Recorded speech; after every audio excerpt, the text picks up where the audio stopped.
trying to avoid paying a mortgage or not. The truth is if you're paying rent, you're still paying a mortgage, you're just paying somebody else's mortgage. The benefits of owning strongly outweighs the benefits of renting a home. And right now is such a good time to go out and buy. And this year, so far year to date, it's actually starting to grow. So the number of transactions that have happened year to date is more in comparison to what it was last year. The reason that rent is increasing on you is due to inflation, and that's going to continue to happen, and that's not going to slow down anytime soon.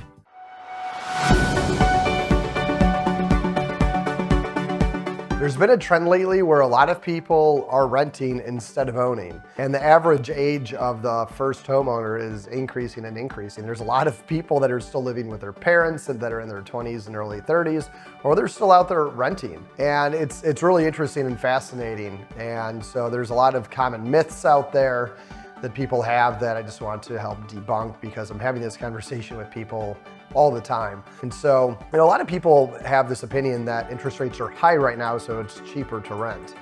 Well, whether you're trying to avoid paying a mortgage or not, the truth is if you're paying rent, you're still paying a mortgage, you're just paying somebody else's mortgage for them. So you're still paying interest and you're still paying towards principal. The only difference is you're not getting the tax benefit of paying somebody else's interest, and you're also not getting the benefit of paying down somebody else's principal mortgage balance, because a portion of every single one of your payments, it's going to three places. One portion is going to interest, which is tax deductible for the homeowner, which is not you. The other part of your payment is going towards the principal balance, which is paying down how much that homeowner owes on that home, and it's reducing the mortgage balance, which again is not you. And the third thing that's happening too is there's a part of that payment that is going into the landlord's pocket, which again is not you. So the landlord, the person that owns your home that you're renting from, is winning in three ways. They're getting the interest rate tax deduction, the principal reduction, and also some cash flow from you. So whether you want to avoid paying a mortgage and just rent instead, the truth is that you're still paying a mortgage. It's just not yours, and you're not getting any benefits from it whatsoever. The other thing that people have to say and they hesitate on is they're like, well, interest rates are super high. Well, again, when you pay rent, your interest rate is 100%. And when you buy a home and own it, your interest rate is much less, and a big part of your payment is going towards the principal reduction. Not just that, but in the meantime, you're paying your landlord's bills for them completely. And the other way that they're winning is the market is appreciating. Over the last couple of years, the market's been appreciating on average about 3 to 4% locally, in some areas, depending where you are. If you're inside 526, that landlord's home is appreciating 10%. So if the home that you're renting is worth $500,000, then that home is appreciating $50,000 a year for the owner of that home, which is not the renter. And so that's the fourth way that the landlord is winning, where the tenant is not.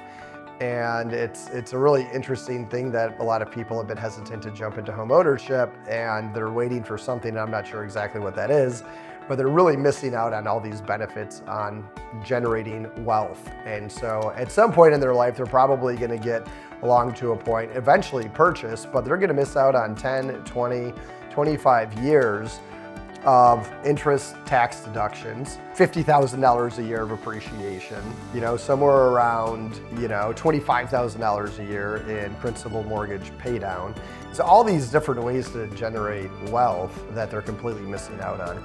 The average renter in America actually has a negative net worth, where I think the average homeowner has somewhere around $300,000 of equity in their home. The benefits of owning strongly outweighs the benefits of renting a home. And right now is such a good time to go out and buy. And the reason being is that over the last 4 years, the number of transactions that have occurred year over year has reduced. So last year, the number of homes that sold was about the same as the number of homes that sold in 2012 to 14.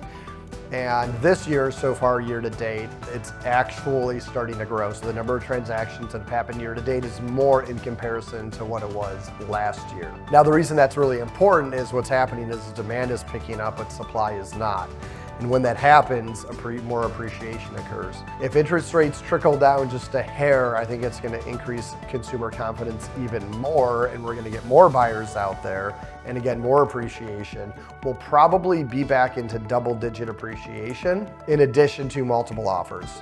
So what savvy buyers and renters are doing right now is they're going out and buying while they can lock in today's price, even though interest rates might be a little bit higher than what they want. Over time, when interest rates go down, you can refinance into a lower interest rate, but you still have that locked in low price and also low payment. The other thing that's happening too with renters that they don't understand is every single year your landlord is increasing the rent 3 to 5% every single year, but their mortgage payment is fixed and it's not changing.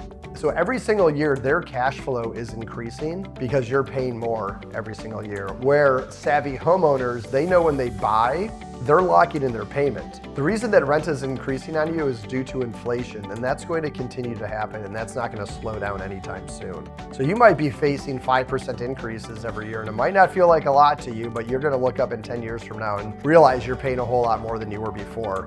Whereas the savvy homeowner that bought today, they have that locked in payment for 30 years and it's not changing. And that's how you beat inflation. You lock in your payment in today's dollars and you get to pay it with future dollars. The average homeowner that bought 5 years ago and made that decision, home prices have gone up here 60%. And what that means is that they've generated on average about $300,000 in equity in their home.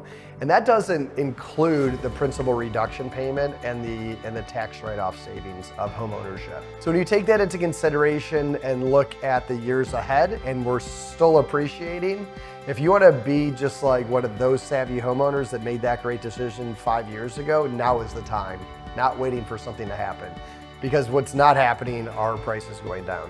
Now I'll tell you the way to win right now while you still can, and I don't think it's going to last a whole lot longer, is like I said, transactions are starting to pick up, interest rates are going to come down a little bit, it's going to create a feeding frenzy, and we're going to be back into multiple offers and no inventory and high appreciation. We're not there right now, but if you call us, I have access to homes that are new construction, and I have a consistent inventory list of what giant incentives are available on these homes that show up for a very brief period of time before they sell.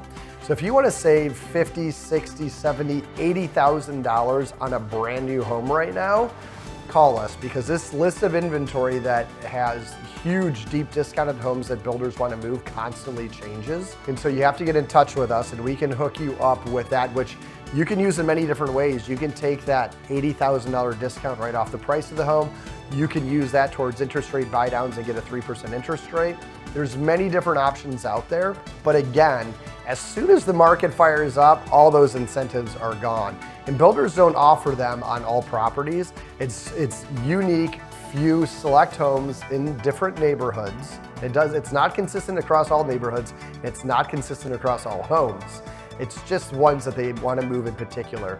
And they constantly email me what that list is, and they're constantly updating it, so I can give you access to that. So if you want to go out and just crush right now and get huge discounts in a unique market that's about to take off, this is a great way to do it. So again, who do you want to be?